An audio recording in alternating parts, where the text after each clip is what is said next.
वक्फ board के कामों को लेकर विदर्भ वासियों को काफी परेशानी का सामना करना पड़ता था। छोटे छोटे काम के लिए काफी लंबा सफर तय करके औरंगाबाद वक्फ कार्यालय जाना पड़ता था। विदर्भ वासियों को हो रही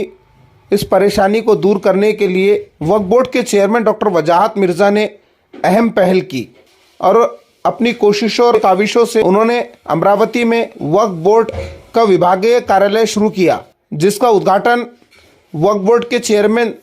तथा विधायक वजाहत मिर्जा के हाथों किया गया। अमरावती के कैंप इलाके में सुंदरलाल चौक स्थित गुलशन रेसिडेंसी में महाराष्ट्र वक्फ बोर्ड के विभागीय कार्यालय का उद्घाटन किया गया। इस मौके पर वजाहत मिर्जा ने कहा कि वक्फ बोर्ड के सभी काम इस कार्यालय से किए जाएंगे। देखिए, महाराष्ट्र स्टेट वक्फ बोर्ड ने ये तय किया है कि हर जगह जहाँ भी डिस्ट्रिक्ट ऑफिस है, रीजनल ऑफिस है, वहाँ पे अच्छी बिल्डिंग में हम शिफ्ट हो। उसी के तहत अमरावती में आज रीजनल वक्फ ऑफिस का नई बिल्डिंग में हम शिफ्ट हुए हैं और लोगों को ज़्यादा से ज़्यादा सहूलत मिले और उनको अपने ही डिस्ट्रिक्ट में वक्फ के जो भी उनके चाहे वो रजिस्ट्रेशन के मामले हो, स्कीम के मामले हो या चेंज रिपोर्ट के मामले हो, ये जल्द से जल्द उसका डिस्पोजल हो जाए, उसके ऊपर कार्रवाई हो। ये को मद्देनज़र रखते हुए हमने ये ऑफिस का आज अमरावती में नई बिल्डिंग में शिफ्ट हुए हैं। और वक्फ के जो कर्मचारी भर्ती का भी मसला है, इंशाअल्लाह ताला हम एक 15 दिन के अंदर इसकी जाहिरात देने जा रहे हैं, जहाँ पे हर डिस्ट्रिक्ट वक्फ ऑफिस में डिस्ट्रिक्ट वक्फ ऑफिसर होगा और दीगर स्टाफ काम करेगा, ऐसा आपको मैं यकीन दिलाता हूँ। मैंने जैसा बताया कि सेक्शन 36 के तहत रजिस्ट्रेशन होता है, ये जल्द से जल्द ऑनलाइन रजिस्ट्रेशन का हमारा 99% काम हो चुका है। 1% उसमें कुछ टेक्निकल बातें रह गई हैं। मैं उम्मीद करता हूं कि इंशाल्लाह 1 मार्च के पहले ऑनलाइन रजिस्ट्रेशन का काम भी वक्फ बोर्ड के माध्यम से शुरू हो जाएगा इंशाल्लाह। सर, यहाँ पर कौन कौन से काम किए जाएंगे? यहाँ पे हर काम किए जाएंगे, चाहे वो प्रपोजल रजिस्ट्रेशन के प्रपोजल लेना हो, चेंज रिपोर्ट के प्रपोजल हो या फिर और दीगर एतबार के कोई भी वक्फ के सेक्शन में अलग अलग प्रपोजल आएंगे, वो प्रपोजल को यहाँ पे लिया जाएगा और इसको सीधा हेड ऑफिस में भेज के बोर्ड के सामने तुरंत रखा जाएगा। लोगों को जो तकलीफें होती थी औरंगाबाद जाना या दूर जाना, इंशाअल्लाह ताला ये ऑफिस यहाँ बनने से काफ़ी हद तक कम हो जाएंगे, ऐसा मेरा यकीन है। तो ये अपील करूँगा कि अगर आपको कोई भी दिक्कत आती है तो यहाँ ऑफिस में कांटेक्ट करें। जिनको भी ऑडिट स्टेटमेंट सबमिट करना है, वक्फ फंड भरना है, तो इस ऑफिस में आकर या चेंज रिपोर्ट फाइल करना है, ये रजिस्ट्रेशन करना है, तो आप जैसा बहुत दिन से हमारे अमरावती विभाग में, नागपुर विभाग में डिमांड थी कि एक ऑफिस अमरावती में भी विभागीय होना चाहिए। अब इस ऑफिस को हमने यहाँ पे आज से शुरू किया है। उम्मीद करता हूँ कि ज़्यादा से ज़्यादा लोग इसका फ़ायदा उठाएंगे और अपने काम जल्द से जल्द करवा के लेने की कोशिश करेंगे। इस मौके पर महाराष्ट्र राज्य वक्फ बोर्ड के रीजनल ऑफिसर अब्दुल जब्बार, हाशमी अनवर सलीम, मुफ्ती फिरोज़ खान, मुकद्दर खान पठान, रफ्फू पत्रकार, नसीम खान पप्पू, आरिफ हुसैन, काजी तनवीर, हाजी शकील, मौलाना अख्तर रज़ा, मौलवी Rahmat Nadvi, Maulana Mujibur Rahman, Zakir Shah, Shirin madam, Mahmood Shah, Syed Waseem, Abdul Tawaf, Karimuddin, Akhtar engineer, Nasir Rizvi, Yusuf transport, Danish अखबार के संपादक रिजवानुर रहमान, शेख जावेद, सैफुद्दीन भाई, इरफान खान, डॉक्टर साकिब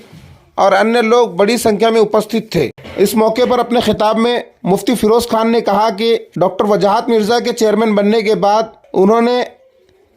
ऐसे काम किए हैं जिसे कभी फरामोश नहीं किया जा सकता।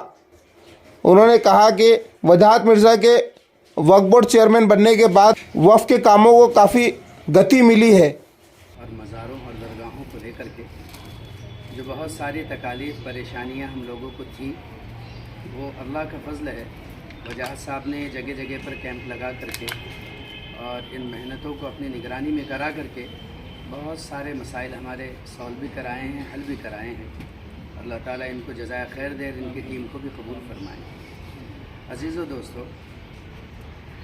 हमारे लिए एक नेमत गैर मुतरक़्क़बा है अल्लाह की तरफ से कि अभी जो फ़िलहाल चेयरमैन हैं हमारे वजाहत मिर्ज़ा साहब, इनकी मौजूदगी में जितना भी ज़माना बचा है या रहा है, हमें चाहिए कि हम वो काम करा लें जो हम दूसरों की मौजूदगी में नहीं करा सकेंगे। बार बार इल्तिमास की जा रही है, बार बार दरख्वास्त की जा रही है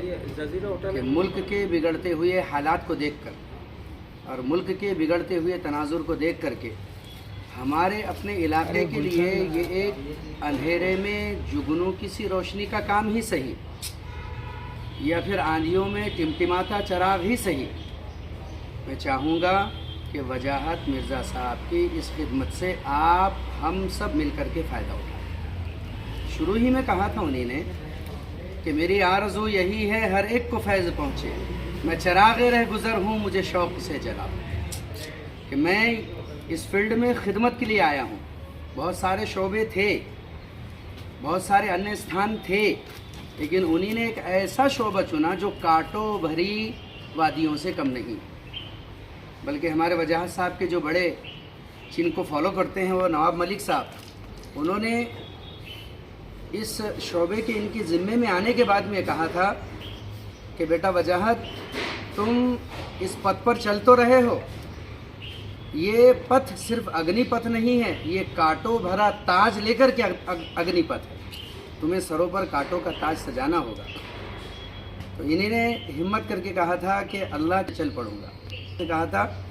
कि ये जितने सियासी दीगर शोबे हैं जो खिदमत खल्क़ के है, मखलूक की जिसमें खिदमत की जाती है, अवाम की जिसमें खिदमत की जाती है, इसका अज्र तो गैर वाज़े है, लेकिन जो शोबा आपको मिला है, जो खिदमत आपको मिली है, ये खिदमत सिर्फ वक्फ़ की जो खिदमत है, ये सिर्फ़ एक सियासत या सियासत के नज़रिए से देखने का शोबा नहीं है, ये सियासत के साथ शरीयत के तहफ़्फ़ुज़ का भी शोबा है। अगर आपकी अपने हाथों से किसी मस्जिद की हिफाजत हो गई तो बताइए इस सरज़मीन पर अल्लाह के कानून की हिफाजत हो। आपकी मेहनतों से अगर किसी खानका की हिफाजत हो गई, किसी मकतब की हिफाजत हो गई, किसी मदरसे की हिफाजत हो गई, किसी मज़ार या किसी दरगाह की, तो यूँ समझिए शायर वो बुनियादें जिनको देख करके मुसलमान के सीनों में दिल धड़कते हैं, उनकी हिफाजत तो आप भी करें।